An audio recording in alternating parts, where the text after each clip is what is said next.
Between November 3rd and 8th, 2019, 10 people were systematically eliminated across Chicago's Southside in what investigators would later call the most calculated family vendetta in the city's modern history.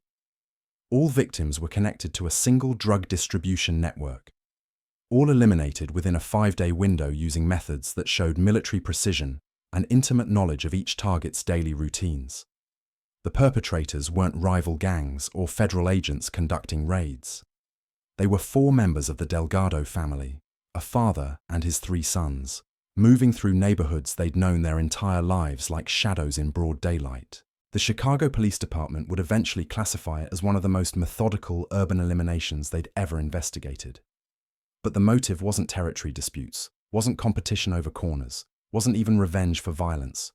It was a broken promise, a handshake agreement violated by men who'd forgotten that in certain circles, your word is the only currency that truly matters. If you have the courage to hear this story, leave your like and subscribe to the channel. But I warn you, this narrative contains extreme violence based on real events. Chicago's Southside in November of 2019 was a complex ecosystem of survival and opportunity.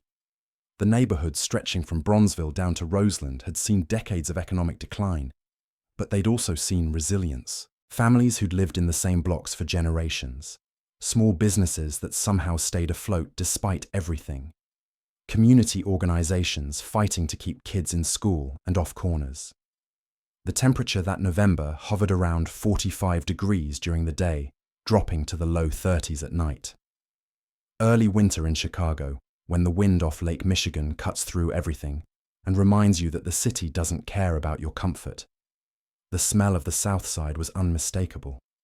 Barbecue smoke from Harold's Chicken, exhaust from buses grinding down State Street, and underneath it all, something harder to define. The scent of ambition mixed with desperation, of people trying to make something from nothing in a city that had forgotten about their neighborhoods decades ago. You could hear it too, if you paid attention.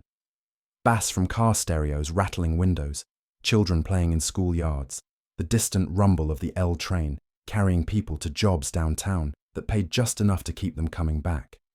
But beneath the surface of daily life, another economy operated. One built on relationships, territory, and trust that could be broken with devastating consequences. The drug trade on the South Side wasn't the chaotic free-for-all that movies portrayed. It was organized, hierarchical, and governed by unspoken rules that everyone understood. Respect was currency. Territory was sacred. And your word, once given, was supposed to mean something. Miguel Delgado understood these rules better than most. Miguel was 54 years old that November, though the streets had aged him beyond his years. He stood 6 feet tall, lean but strong from years of manual labor before he'd found other ways to make money. His black hair had gone mostly gray at the temples, and he kept it cut short, professional. His hands were scarred from his youth, when he'd worked construction during the day and hustled at night. A thin scar ran along his left cheek, a reminder from a disagreement in 1987 that had taught him the importance of being prepared. Every morning, Miguel woke at 5:30 in his house on 79th Street, just east of Ashland. The house was modest, 3 bedrooms, 1 bathroom, kitchen that barely fit a table for 4. But it was his, bought with money, earned through careful planning and calculated risk. The mortgage had been paid off in 2015. Pride mattered to Miguel. His morning routine never changed. Make coffee in the same machine his wife Carmen had bought at Sears in 1994. Sit at the kitchen table and read the Chicago Tribune while smoking 1 Marlboro Red. Then wake his 3 sons for whatever business needed handling that day. Miguel had married Carmen Ruiz in 1988, when he was 23 and she was 21. They'd met at a church dance in Pilsen, back when Miguel was still trying to make it legitimately. Carmen had been the anchor that kept him steady through the transition from honest work to the grey areas that paid better. She died in a car accident on the Dan Ryan in March of 2017, hit by a drunk driver during rush hour traffic. She'd been coming home from her job at University of Chicago Hospital, where she'd worked as a nurse for 22 years. Miguel buried her at Mount Olivet Cemetery on a cold Tuesday morning, and something inside him had hardened permanently. What Miguel valued most wasn't the house or the money he'd accumulated over the years. What he valued was the idea that a man's word meant something, that agreements made in good faith would be honored, that respect given would be respect received. In his world, these weren't just ideals. They were the foundation that made business possible, that allowed people to operate without lawyers and contracts, that let neighborhoods function according to codes that predated any law the city could write. The three Delgado sons had been raised to understand these codes. Carlos was 28, the oldest, methodical and careful like his father. He'd done 2 years at Malcolm X College studying business before deciding the classroom wasn't for him. Antonio was 26, quieter than his older brother, but just as capable. He'd served 4 years in the army, including 1 deployment to Afghanistan, before coming home in 2018 to help the family. Luis was 23, the youngest, still trying to prove himself worthy of his father's respect and his brother's acceptance. For 15 years, Miguel had maintained a partnership with Jerome Washington, a man who controlled distribution in several key neighborhoods between 87th and 95th Street. Jerome was 49, had grown up in Robert Taylor homes before they were demolished, understood the Southside as well as anyone alive. Their arrangement was simple and had worked perfectly for over a decade. Miguel's organization would supply product. Jerome's crew would handle street-level distribution. Profits would be split according to a formula they'd worked out in 2004 and never needed to change. The partnership had survived police sweeps, rival crews trying to muscle in, economic downturns, and personal tragedies on both sides. It had survived because both men understood that trust was more valuable than money, that keeping your word was more important than maximizing profit in any single transaction. Jerome had been at Carmen's funeral, had sent flowers every year on the anniversary of her death, had offered to help with anything Miguel needed during those dark months after the accident. But in September of 2019, Jerome Washington made a decision that would destroy everything. The decision seemed reasonable to him at the time. Logical, even. A crew from the West Side had approached him with an offer that was simply too good to refuse. Double the money for the same volume, better protection, connections to suppliers who could provide product at lower cost. Jerome told himself he was being a smart businessman, making a move that would benefit everyone in the long run. What Jerome didn't fully understand was that walking away from Miguel Delgado wasn't just a business decision. It was a violation of something deeper than economics. It was breaking faith with a man who trusted him for 15 years, who'd stood by him through bad times, who'd treated him like family rather than just a business partner. In Miguel's world, there were only 2 ways a partnership like theirs could end: death or mutual agreement. Jerome had chosen a third option that didn't exist. On September 23, 2019, a Monday afternoon when temperatures reached 72 degrees, and the Southside felt almost peaceful, Jerome Washington walked into Rosa's restaurant on 79th Street, where he'd been meeting Miguel for monthly check-ins since 2004. Miguel was already there, sitting in the back booth they always used, drinking coffee and reading a newspaper. Jerome sat down across from him, ordered coffee, and told Miguel their partnership was over. The conversation lasted exactly 7 minutes. Jerome explained about the new opportunity, the better terms, the chance to expand operations. He said he hoped Miguel would understand that this wasn't personal, that maybe they could work together again in the future when circumstances were different. Miguel listened without interrupting, without changing expression, without giving any indication of what he was thinking. When Jerome finished talking, Miguel folded his newspaper carefully and placed it on the table. He looked across at a man he'd trusted for 15 years, a man he'd considered a friend, a man who'd just told him their word meant nothing. Miguel stood up, placed a $5 bill on the table to cover his coffee, and walked out of Rosa's restaurant without saying a single word. Jerome Washington sat in that booth for another 20 minutes, finishing his coffee and trying to convince himself he'd done the right thing. That Miguel would understand eventually. That business was business, and personal feelings couldn't interfere with good opportunities. He had no idea that his 7-minute explanation had just signed death warrants for 10 people, including his own. That evening, Miguel called his 3 sons into the kitchen of the house on 79th Street. They sat around the same table where Carmen had served thousands of meals, where the family had celebrated birthdays and holidays, where Miguel had taught his boys about loyalty, respect, and the importance of keeping your word. The conversation was brief and to the point. Jerome Washington had broken faith. Their 15-year partnership was over, but the matter wasn't settled. Carlos, the oldest, asked the obvious question. What did their father want them to do about it? Miguel's answer was simple and final. Jerome had forgotten that some things are more important than money, had forgotten that a man's word is his bond, had forgotten that actions have consequences. It was time to remind him and everyone else who might be watching that the Delgado family honored their commitments and expected the same from others. The planning began that night, not rushed, not emotional, but careful and methodical. They would need to know Jerome's new operation intimately, would need to understand the structure, identify key players, learn routines and patterns, would need to acquire untraceable weapons and establish alibis, would need to move systematically through the organization, eliminating threats and sending a message that would be understood throughout the Southside. What Miguel Delgado didn't know, sitting in that kitchen with his 3 sons on a September evening in 2019, was that his decision to defend family honor would ultimately destroy his family entirely, that protecting their reputation would cost them everything they'd built over 2 decades of careful work.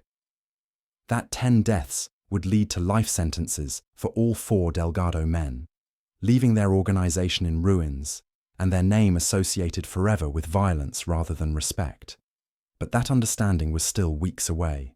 For now, there was only the certainty that Jerome Washington had made a choice, and choices have consequences. The Southside would learn, once again, that some codes run deeper than law, that some violations demand payment in blood, and that family honor, once challenged, must be defended regardless of cost. Miguel spent the next 6 weeks conducting surveillance that would have impressed federal agents. Every morning at 6 a.m., he positioned himself at different locations throughout Jerome's new territory, documenting patterns with the patience of a man who understood that rushed planning led to sloppy execution. He noted which corners were active at what times, which buildings Jerome's crew used for storage, which routes they took between locations. He photographed license plates, memorized faces, and created detailed maps of an operation that Jerome thought was invisible to outsiders. Carlos handled the financial intelligence, tracking money flows through barbershops and corner stores that served as unofficial banks for the organization. He posed as a customer interested in buying product, gradually building relationships with street-level dealers who had no idea they were providing information that would get them killed. Antonio used his military training to assess security measures, identifying weaknesses in Jerome's protection protocols and planning attack routes that would minimize exposure and maximize effectiveness. Luis, eager to prove himself worthy of inclusion in family business, focused on acquiring weapons through connections he'd developed during his brief stint in county jail 2 years earlier. The guns needed to be completely clean, untraceable through any database, purchased from sources who understood the importance of discretion. By early October, the Delgado family had assembled an arsenal that included 4 semi-automatic pistols, 2 revolvers, and enough ammunition to handle any resistance they might encounter. The first target wasn't Jerome himself. Miguel had decided that Jerome would be last, would understand in his final moments exactly what his broken promise had cost. Instead, they would begin with Marcus Thompson, Jerome's main lieutenant, who controlled operations along 87th Street between State and Cottage Grove. Marcus was 32 years old, had been working with Jerome for 8 years, and had been instrumental in negotiating the new partnership that had ended the Delgado arrangement. Marcus lived in a small apartment above a laundromat on 89th Street, drove a 2017 Honda Accord that he kept meticulously clean, and visited his girlfriend Keisha every Tuesday and Thursday evening at her place near Rainbow Beach. He was cautious, but not paranoid, aware of general street dangers, but unaware that anyone was specifically hunting him. His routine was predictable enough that Miguel could plan his elimination down to the minute. On November 3rd, 2019, a Sunday evening when temperatures had dropped to 38 degrees and most people were inside watching television, Marcus Thompson left Keisha's apartment at 9:47 p.m., same as he did every Tuesday and Thursday. He walked to his car parked half a block away, keys in hand, mind probably on the meeting he had scheduled for Monday morning with suppliers from the new organization. He never made it to the Honda. Carlos approached from behind as Marcus reached for his door handle. One quick movement, a blade between the ribs, angled upward toward the heart. Marcus fell against his car, confusion rather than pain registering on his face in those first seconds. By the time he understood what was happening, Carlos was already walking away, disappearing into shadows between buildings that had swallowed 1,000 secrets over the decades. The body wasn't discovered until 6:15 a.m. Monday morning, when Mrs. Johnson, who lived above the corner store, came outside to put her garbage on the curb for pickup. Her screams brought neighbors running, brought police, brought the terrible understanding that something had shifted in the neighborhood's careful balance. Detective Sarah Martinez, who'd worked Southside homicides for 12 years, arrived at the scene at 7:30 a.m. and immediately knew this wasn't a robbery gone wrong or a dispute over a woman. The killing was too clean, too professional. No defensive wounds, no signs of struggle, no evidence left behind. Marcus's wallet was untouched, his jewelry undisturbed, his car unlocked, but nothing missing. Someone had wanted Marcus Thompson dead specifically, had planned the attack carefully, and had executed it with surgical precision. Martinez had seen enough street violence to recognize the difference between chaos and calculation. While Detective Martinez processed the crime scene, Miguel Delgado sat in his kitchen 3 miles away, drinking coffee and reading the Tribune's coverage of a Bears loss that had dominated Sunday's sports conversation. His sons were asleep upstairs, exhausted from the tension of their first coordinated action. The kill had gone exactly as planned, clean and quiet, with no witnesses and no complications. 9 names remained on Miguel's list. The second target was Kevin Williams, who managed Jerome's operations in the Chatham neighborhood and had been particularly vocal about the advantages of abandoning the Delgado partnership. Kevin was 29, lived with his mother in a house on 83rd Street that she'd inherited from her parents, and worked part-time at an auto repair shop to maintain the appearance of legitimate employment. His weakness was routine.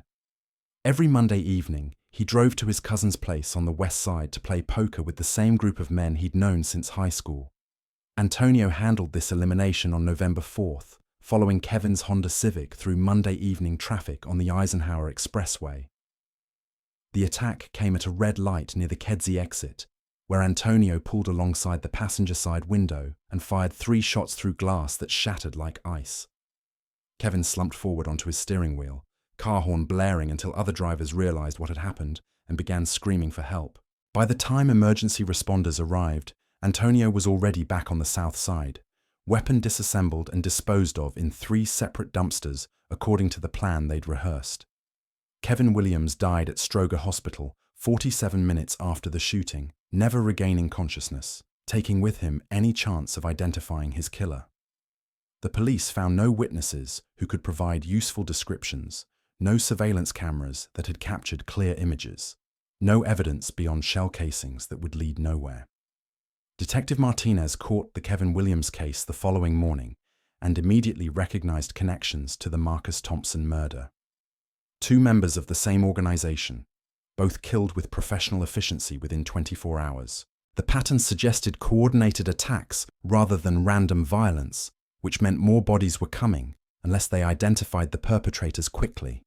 But Miguel Delgado had planned for police attention.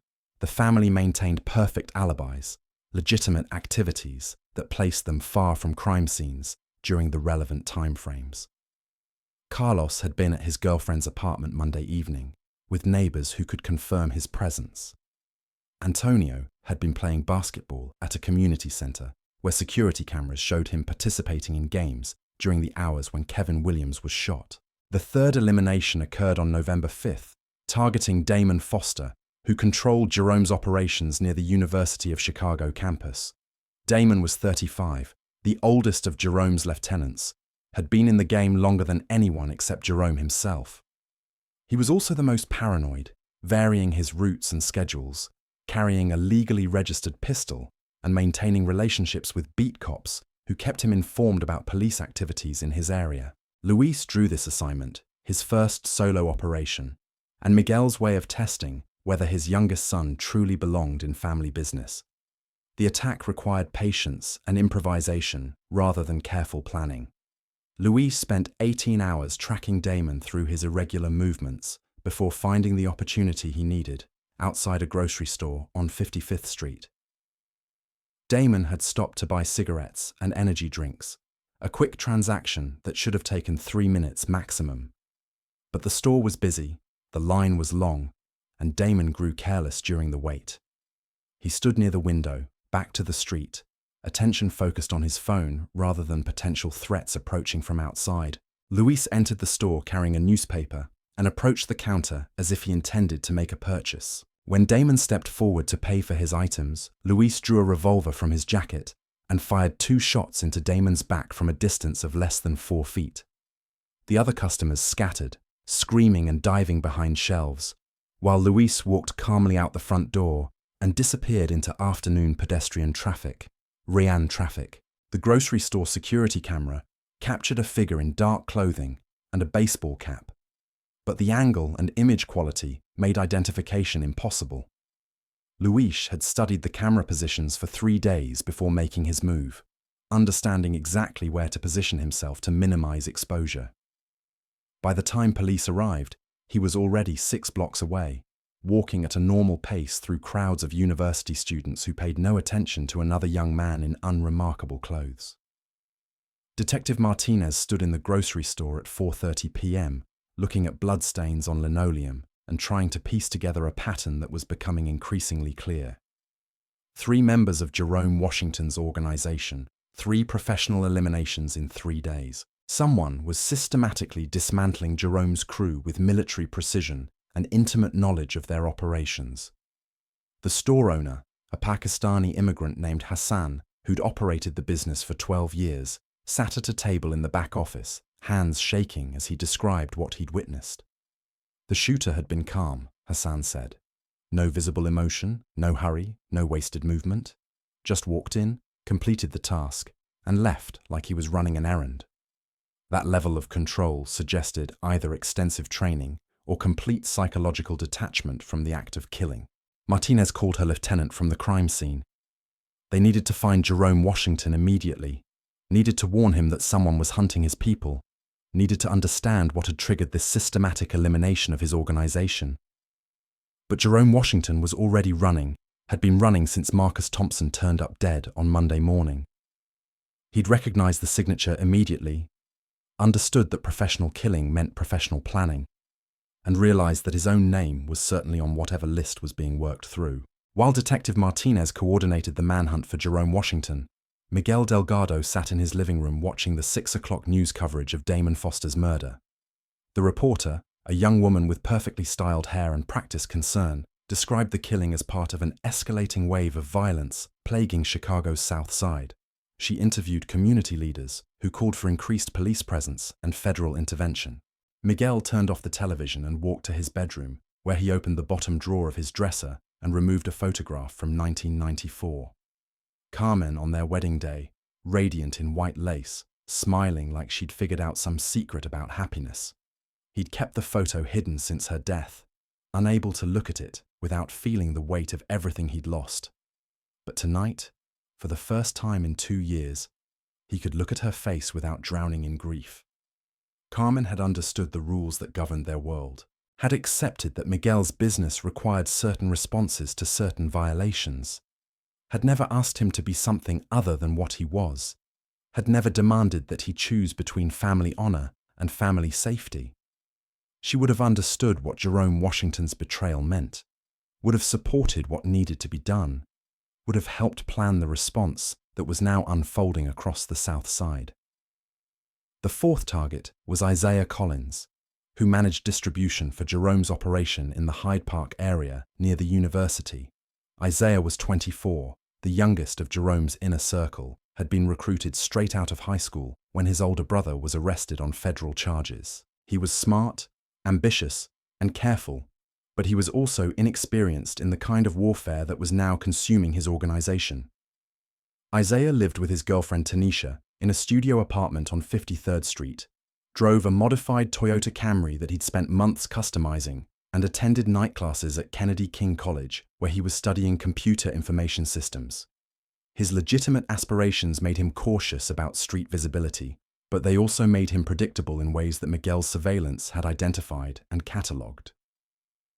Carlos took this elimination on November 6th, following Isaiah from his evening class to the parking garage, where students left their vehicles during night sessions. The garage was poorly lit, minimally secured, and typically empty by 9 p.m. when classes ended. Carlos had positioned himself behind a concrete pillar 30 feet from Isaiah's parking space, waiting with the patience his father had taught him was essential for successful operations. Isaiah approached his car at 9:17 p.m., backpack slung over one shoulder, keys jingling as he walked. He was probably thinking about homework assignments or plans for the weekend, mind occupied with the ordinary concerns of a young man trying to build a legitimate future while managing illegal responsibilities. He never saw Carlos emerge from behind the pillar, never had time to reach for the pistol he carried in his waistband. The attack was swift and silent. Carlos used a knife rather than a gun, eliminating the noise that might have drawn campus security or late-departing students. Isaiah fell between two parked cars, out of sight from the garage entrance, where his body wouldn't be discovered until maintenance workers arrived the following morning. Carlos wiped the blade clean, placed it in a bag that would be incinerated later, and walked out of the garage like any other visitor leaving after evening activities. Tanisha reported Isaiah missing when he failed to return home by midnight.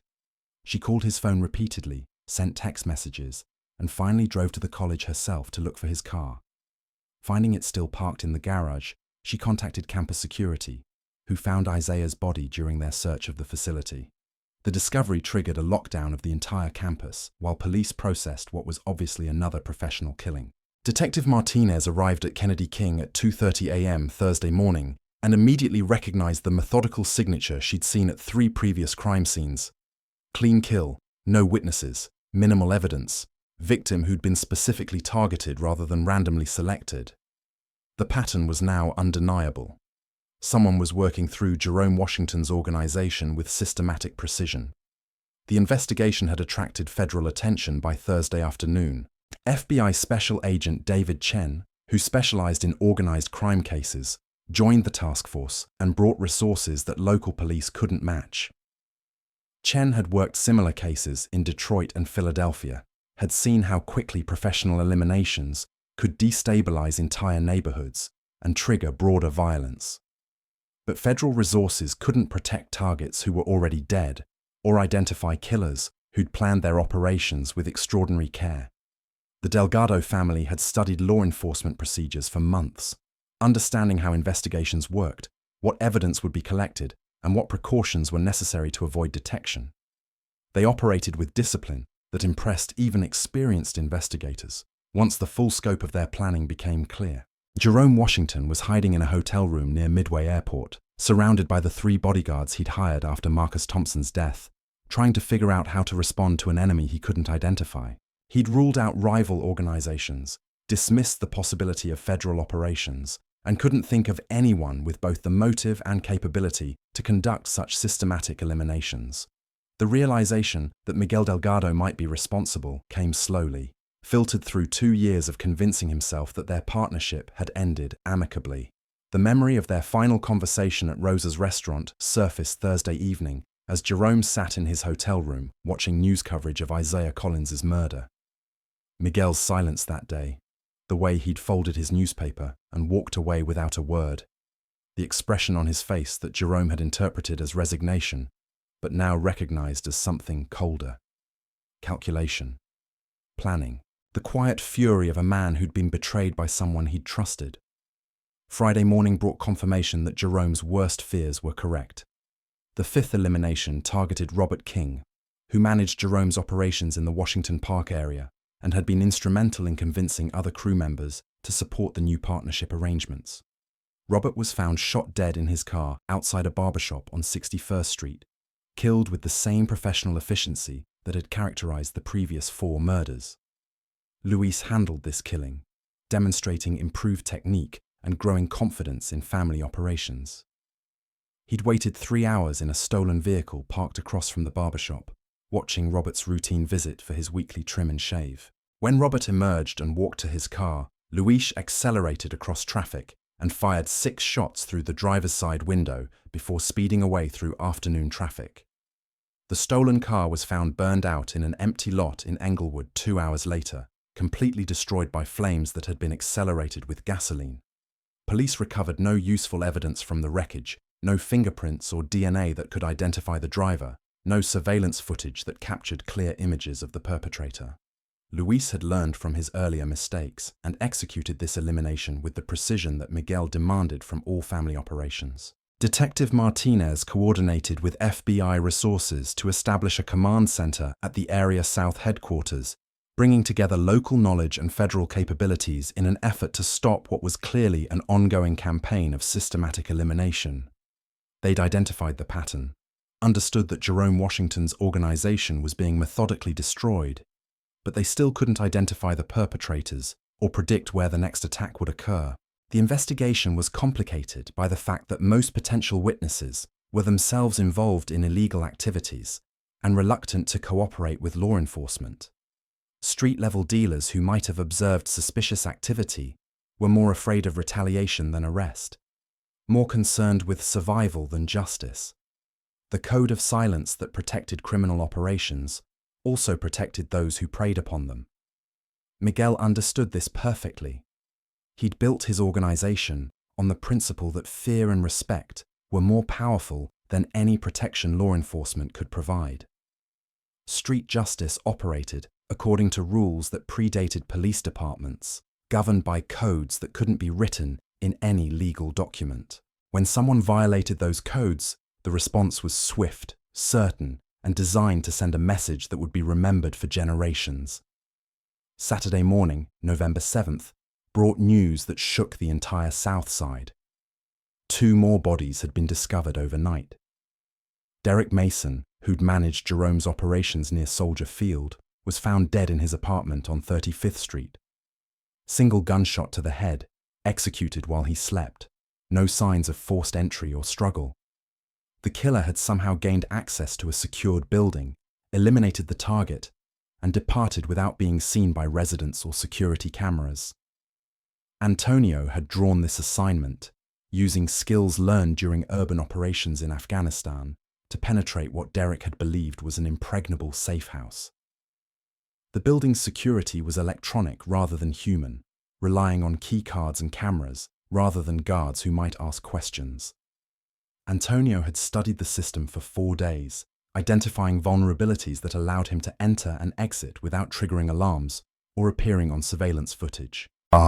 Derek had felt secure in his 10th floor apartment, confident that height and technology provided protection from street-level threats.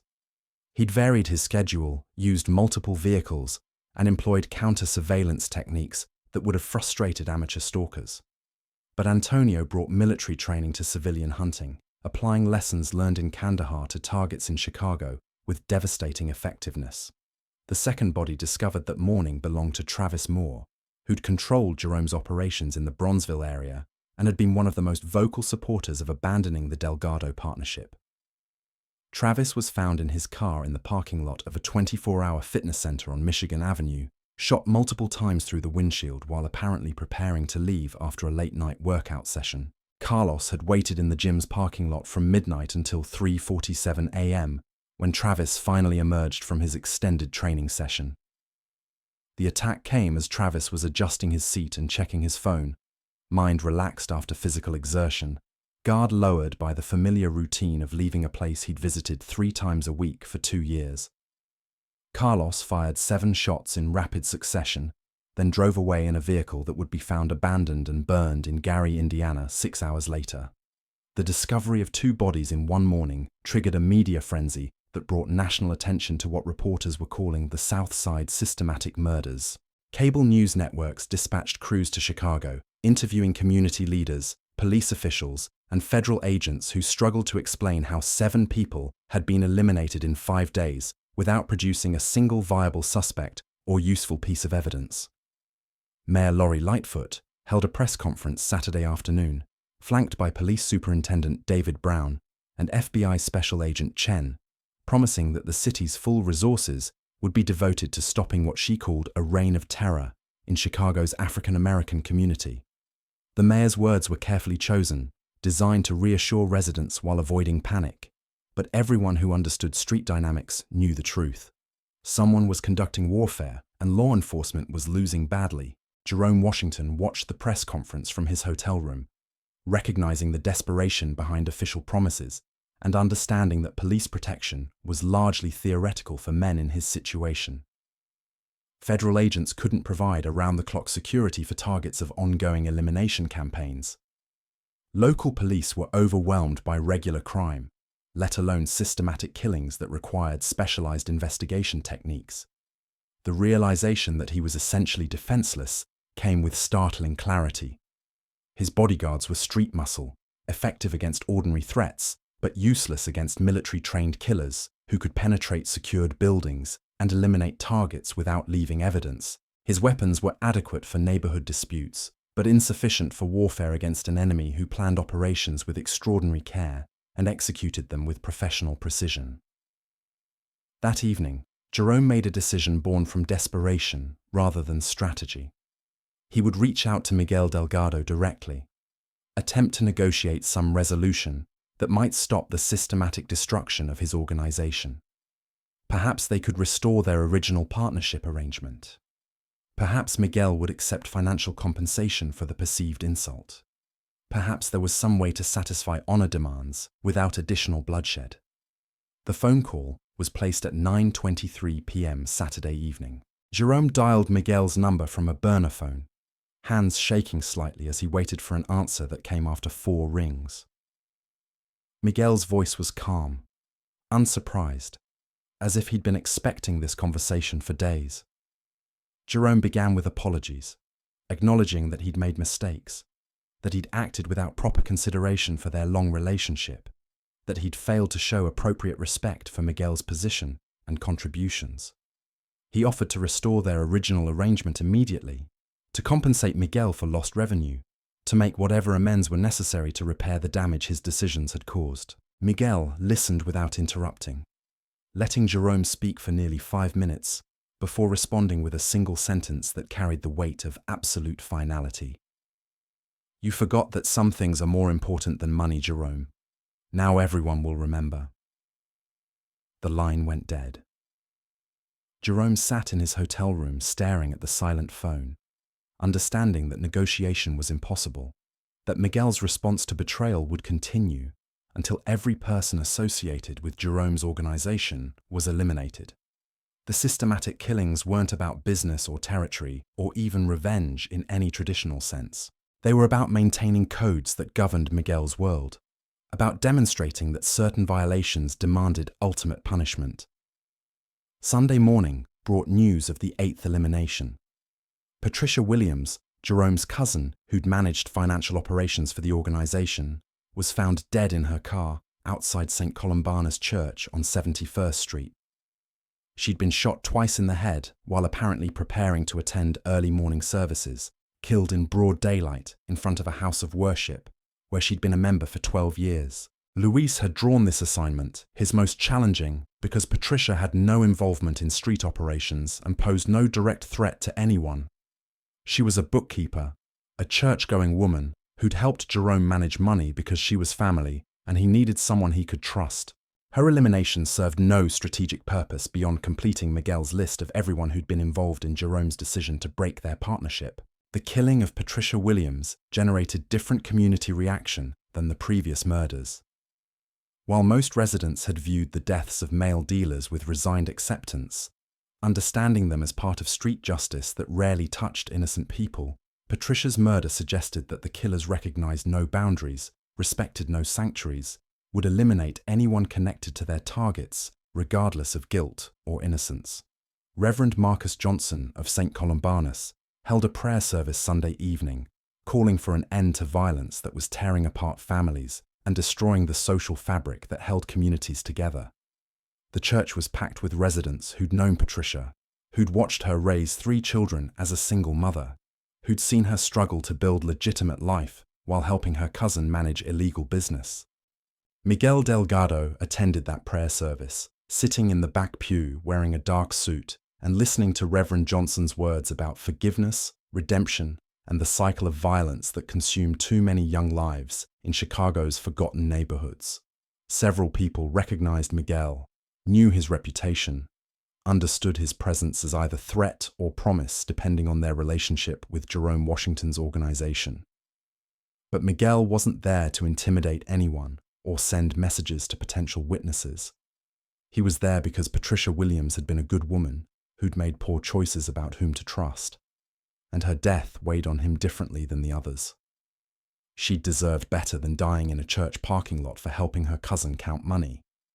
Her children deserved better than growing up without a mother, because Jerome Washington had forgotten the importance of keeping his word. Detective Martinez attended the same service, hoping to identify potential suspects or witnesses among the congregation, studying faces and interactions for anything that might advance the investigation. She noticed Miguel immediately, recognized him from surveillance photographs that had been circulating since Friday, understood that his presence at the victim's memorial service was either incredible arrogance or psychological compulsion. After the service ended and mourners filed out into the November evening, Martinez approached Miguel as he stood beside his car in the church parking lot. She introduced herself, explained that she was investigating the recent murders, asked if he had any information that might help bring the killers to justice. Miguel looked at her with calm eyes that revealed nothing, thanked her for her service to the community, and suggested that some questions were better left unasked. The conversation lasted less than 3 minutes, but Martinez understood that she'd just spoken with either the mastermind behind the systematic eliminations or someone who knew exactly who was responsible. Miguel's composure was absolute, his manner respectful but distant, his words carefully chosen to convey nothing useful while avoiding any statements that could be used against him later. Monday morning brought the 9th elimination. Stephen Clark, who'd managed Jerome's operations near the lakefront, was found dead in the basement of an abandoned building on 47th Street. He'd been tortured before being killed, apparently questioned about Jerome's location and the structure of his remaining security arrangements. The condition of the body suggested that Stephen had eventually provided whatever information his captors wanted. Carlos had conducted this interrogation with clinical detachment, applying pressure in precise increments until Stephen revealed everything he knew about Jerome's hiding place, his security protocols, and his planned escape routes. The information gathering was methodical rather than sadistic, designed to extract useful intelligence rather than inflict unnecessary suffering. Stephen died quickly once he'd answered all relevant questions. The torture aspect introduced a new dimension to the investigation, suggesting that the killers were preparing for a final operation that would require detailed tactical intelligence. FBI behavioral analysts concluded that the systematic eliminations were building toward a climactic confrontation, that 9 deaths had been preparation for a 10th that would complete whatever mission the perpetrators had undertaken. Jerome Washington was running out of options and allies. His organization had been systematically dismantled, his most trusted associates eliminated, his security arrangements compromised by information extracted through torture. The 3 bodyguards he'd hired were competent, but not suicidal, unwilling to face military-trained killers for any amount of money he could offer. Tuesday morning, November 8th, Jerome made his final mistake. Believing that constant movement provided better protection than stationary defense, he left the hotel near Midway Airport and began driving toward Indiana, hoping to reach relatives in Gary who might provide temporary shelter until he could arrange permanent relocation to another city. Miguel had anticipated this decision, understanding that trapped men eventually choose flight over fight when all other options have been exhausted. The Delgado family had positioned surveillance teams at every highway exit, every train station, every location where Jerome might attempt to leave Chicago. When his rental car was spotted heading south on Interstate 94, the final phase of their operation began. The end came at a rest stop near the Illinois-Indiana border, where Jerome had pulled over to buy coffee and use facilities during what he'd hoped would be his escape from Chicago. Luis approached from behind as Jerome walked back to his car, carrying a cup of gas station coffee and probably thinking about the new life he planned to build somewhere far from the Southside. The confrontation was brief, but not silent. Miguel had insisted that Jerome understand exactly why he was dying, exactly what his broken promise had cost, exactly what lesson his elimination would teach anyone else who might consider betraying the Delgado family's trust. Jerome listened to Miguel's explanation with the desperate attention of a man hoping to negotiate for additional seconds of life. When Miguel finished speaking, Jerome offered apologies, explanations, promises to restore their original partnership and compensate the Delgado family for all losses they'd incurred. He begged for mercy, invoked the memory of their 15-year relationship, reminded Miguel of their shared history and mutual respect. His words carried genuine remorse, authentic recognition of the magnitude of his mistakes. Miguel listened patiently to everything Jerome wanted to say, then explained that some violations couldn't be forgiven, some broken promises couldn't be repaired, some betrayals demanded permanent solutions. Jerome Washington died understanding exactly why his death was necessary, exactly what codes he'd violated, exactly what message his elimination would send throughout Chicago's criminal community. The systematic elimination of Jerome Washington's organization was complete. 10 people dead in 5 days. A partnership that had lasted 15 years, destroyed by one broken promise. A lesson written in blood that would be remembered on Chicago's South Side for decades to come. But the Delgado family's victory would be short-lived. Detective Martinez and FBI Special Agent Chen had been building a case based on pattern recognition, surveillance footage, and the systematic nature of the killings that suggested professional planning and execution. The investigation that would ultimately destroy the Delgado family was already underway, gathering evidence that would lead to arrests, trials, and life sentences for all 4 men. The South Side would learn, once again, that violence breeds violence, that family honor defended through bloodshed ultimately dishonors everyone it touches, and that some victories cost more than defeat ever could. Miguel Delgado had protected his reputation by eliminating everyone who'd betrayed his trust, but in doing so, he'd guaranteed that his family name would be associated forever with systematic murder, rather than respected partnership.d partnership. The arrests came on November 15th, 2019, exactly 1 week after Jerome Washington's body was discovered at the Indiana rest stop. Detective Martinez and FBI Special Agent Chen had spent those 7 days building an airtight case using surveillance footage, cell phone records, and forensic evidence that the Delgado family had believed they'd eliminated completely. The investigation moved with the same methodical precision that had characterized the killings themselves. At 5:47 a.m. on that Friday morning, federal agents surrounded the house on 79th Street, where Miguel Delgado had lived for 22 years. They came in overwhelming force, 12 agents in tactical gear, understanding that they were dealing with individuals who demonstrated both willingness and capability to use lethal violence.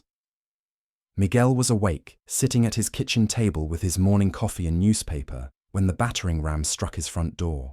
The arrest was anticlimactic. Miguel offered no resistance, made no attempt to reach for weapons that agents knew were hidden throughout the house. He simply stood, placed his hands behind his back, and accepted the handcuffs with the same stoic calm he'd shown throughout the systematic elimination of Jerome's organization.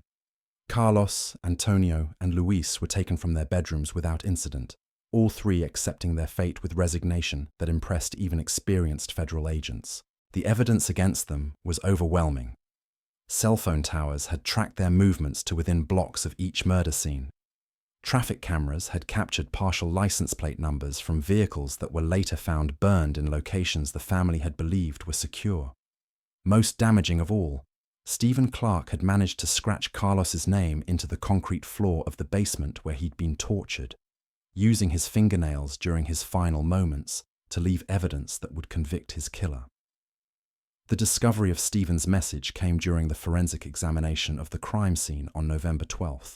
Crime scene technicians using specialized lighting found the scratches in concrete that had been covered by blood, revealing letters that spelled out Carlos Del before Stephen had died or lost consciousness.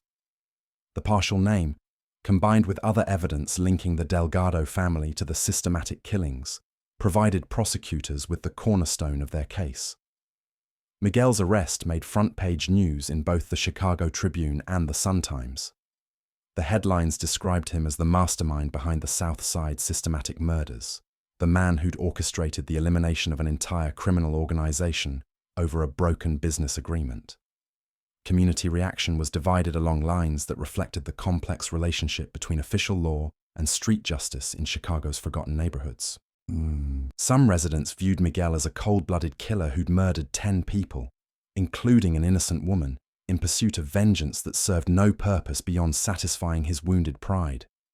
Others saw him as a man who'd defended his family's honor according to codes that predated any law written in Springfield or Washington, codes that demanded certain responses to certain violations, regardless of legal consequences. At Harold's Chicken on 87th Street, where Miguel had eaten lunch twice a week for 15 years, customers debated whether his actions had been justified or monstrous. Old-timers who remembered when handshake agreements meant something argued that Jerome Washington had brought destruction on his own organization by betraying a partner who treated him like family. Younger customers, more concerned with practical survival than abstract honor, questioned whether any business dispute was worth 10 lives and 4 life sentences.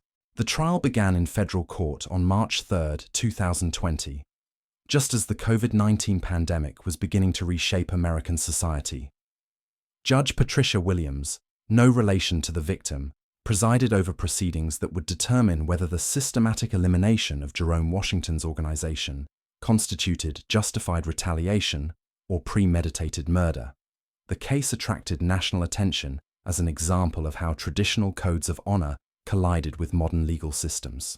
Prosecutor James Mitchell presented the government's case with clinical precision, methodically documenting each killing, establishing motive and opportunity, demonstrating the premeditated nature of the conspiracy that had destroyed an entire criminal network. He portrayed Miguel Delgado as a man who'd chosen violence over dialogue, murder over negotiation, systematic elimination over any attempt at peaceful resolution. The defense, led by attorney Maria Santos, who specialized in cases involving organized crime, attempted to contextualize the killings within the cultural framework that governed illegal business relationships on Chicago's South Side. She argued that Miguel had operated according to codes that were older and more binding than any statute, that Jerome Washington's betrayal had violated agreements that couldn't be enforced through legal channels, that the systematic response had been proportional to the systematic betrayal that had triggered it. Santos brought in expert witnesses who testified about the history of honor cultures in urban America, about the role of reputation and trust in illegal enterprises, about the limited options available to men like Miguel when formal legal protections were unavailable. She painted a picture of communities where personal word was the only contract that mattered, where betrayal of trust threatened not just individual prosperity, but family survival, where violent response to certain violations was expected rather than optional.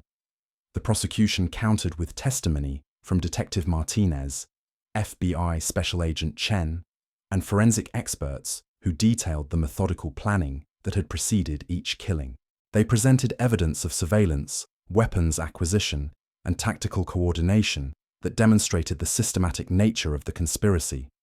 Most damaging of all, they played recorded conversations from Miguel's cell phone that captured him directing his son's activities in language that left no doubt about his leadership role.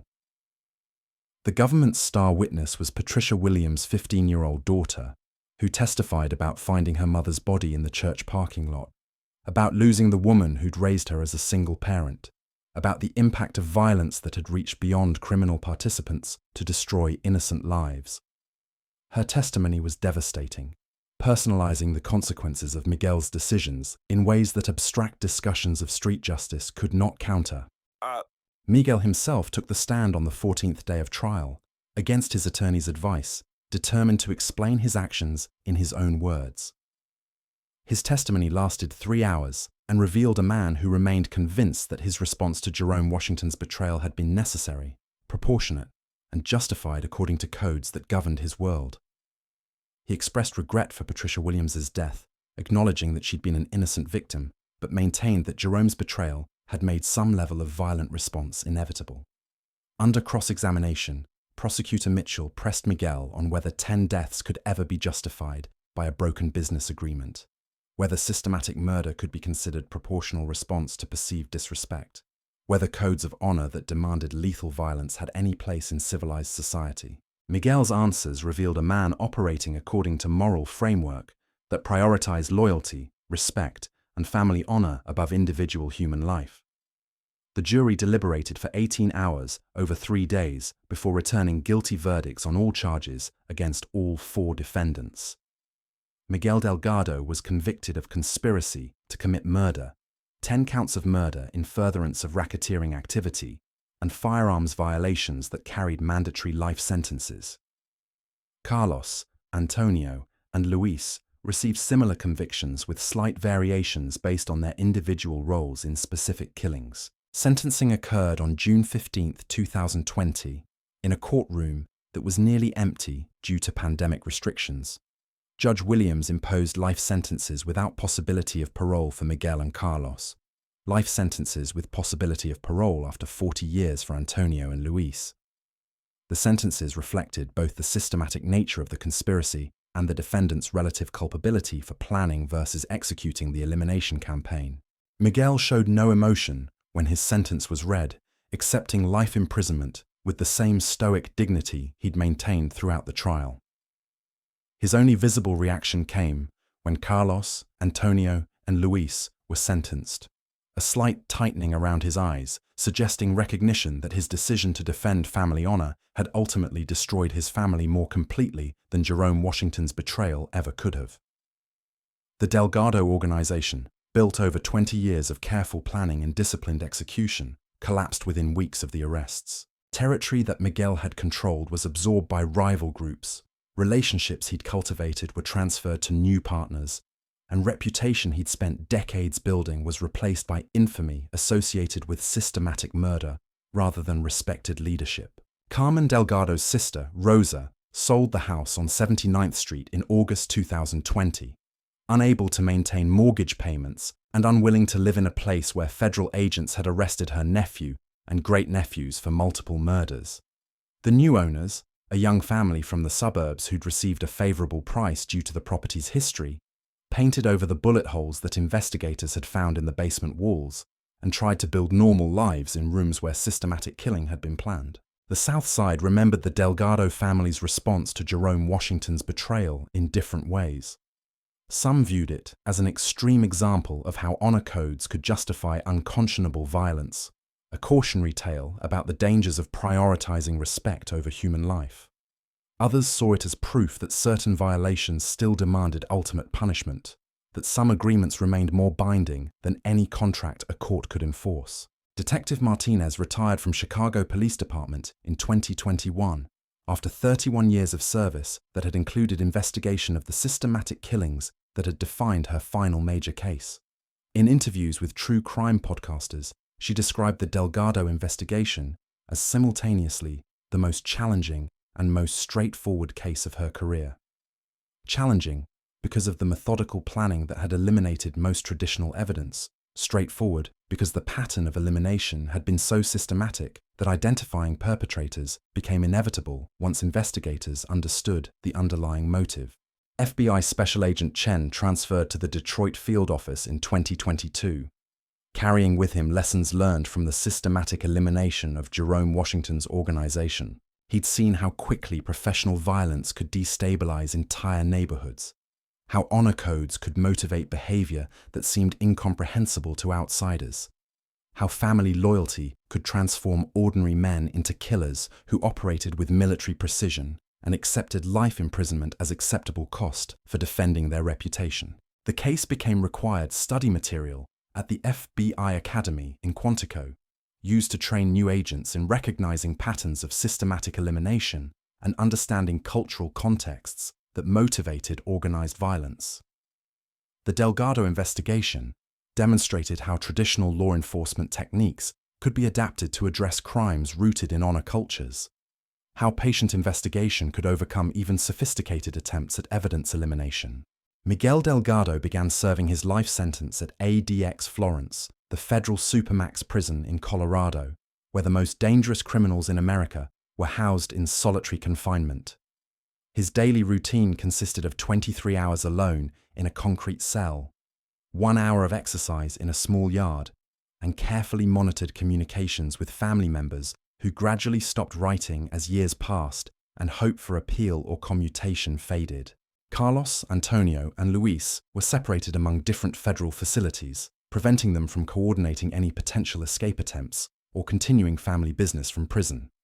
Carlos was sent to USP Terre Haute in Indiana, Antonio to USP Florence in Colorado, and Luis to USP Pollock in Louisiana. The separation ensured that the systematic coordination that had characterized their elimination campaign could not be replicated in prison environment. The victims' families pursued different paths toward processing their losses. Patricia Williams' children were raised by their grandmother, who moved them to Milwaukee to escape constant reminders of their mother's murder. Jerome Washington's mother died of a heart attack in 2021, weakened by grief and the stress of watching her son's organization destroyed through systematic violence. Stephen Clark's wife remarried in 2022, finding love with a man who worked construction and had no connection to street life that had cost her first husband his life. Community organizations on the Southside established memorial programs honoring the victims while acknowledging the complex factors that had contributed to their deaths. The programs emphasized conflict resolution, economic development, and educational opportunities that might provide alternatives to illegal enterprises that operated according to codes demanding violent responses to certain violations. The goal was preventing future systematic eliminations by addressing underlying conditions that made honor-based violence seem necessary or justified. Reverend Marcus Johnson of St. Columbanus Church incorporated the Delgado case into sermons about forgiveness, redemption, and the cycle of violence that consumed too many families in Chicago's forgotten neighborhoods. He spoke about the difference between justice and vengeance, about the importance of mercy in communities where traditional law enforcement provided insufficient protection, about the need for codes of conduct that preserved honor without demanding blood payment for perceived violations.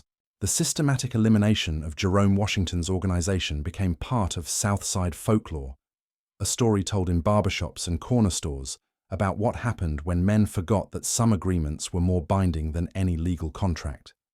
The details varied in each telling, but the essential message remained constant. Certain betrayals demanded certain responses.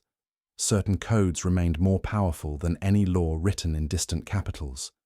Certain violations could only be answered with systematic violence regardless of legal consequences. Defense attorney Maria Santos continued representing clients involved in cases where honor codes confided with legal systems, using lessons learned from the Delgado trial to argue for cultural context in sentencing decisions. She'd seen how traditional American jurisprudence struggled to address crimes rooted in value systems that prioritized family honor over individual survival, loyalty over legal compliance, systematic response over proportionate punishment. The house on 79th Street, where Miguel had planned the systematic elimination, became a rental property, cycling through tenants who gradually learned its history from neighbors willing to share stories about the family that had once lived there. Some tenants reported feeling presence of violence that had been planned in the basement. Others described dreams about systematic killing that seemed too vivid to be purely imaginary. Most simply moved on after lease expiration, unwilling to build permanent lives in rooms where systematic murder had been conceived and coordinated. Chicago Police Department modified training procedures based on lessons learned from the Delgado investigation, teaching officers to recognize patterns of systematic elimination and understand cultural contexts that motivated honor-based violence. The department established liaison programs with community leaders who could explain codes of conduct that governed illegal enterprises, helping law enforcement understand when business disputes might escalate into systematic killing campaigns. The Southside continued evolving, adapting, finding new ways to survive in a city that had forgotten about its neighborhoods decades earlier. New organizations emerged to replace those that had been eliminated. New partnerships formed between men who understood the importance of keeping their word. New codes developed that attempted to balance honor demands with practical survival. The cycle continued, driven by economics, shaped by culture, governed by agreements that existed outside any legal framework the city could provide or protect. Miguel Delgado's story served as both cautionary tale and validation, depending on perspective and experience of those who heard it. Some saw systematic murder motivated by wounded pride. Others saw necessary response to fundamental betrayal. Some focused on 10 deaths that could have been avoided.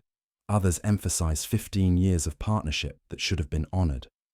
The truth, as always on Chicago's Southside, was more complex than simple moral categories could contain.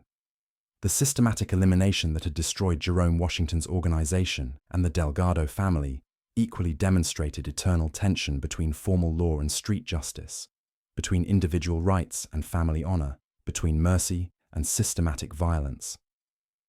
These tensions had shaped urban America for generations, would continue shaping it long after the specific details of November 2019 were forgotten, would remain unresolved as long as communities existed where traditional legal protections were inadequate and honor codes filled the vacuum that official systems had left behind.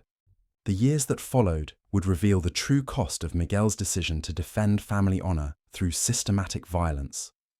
While serving his life sentence at ADX Florence, Miguel received news that would haunt him more than any court judgment ever could.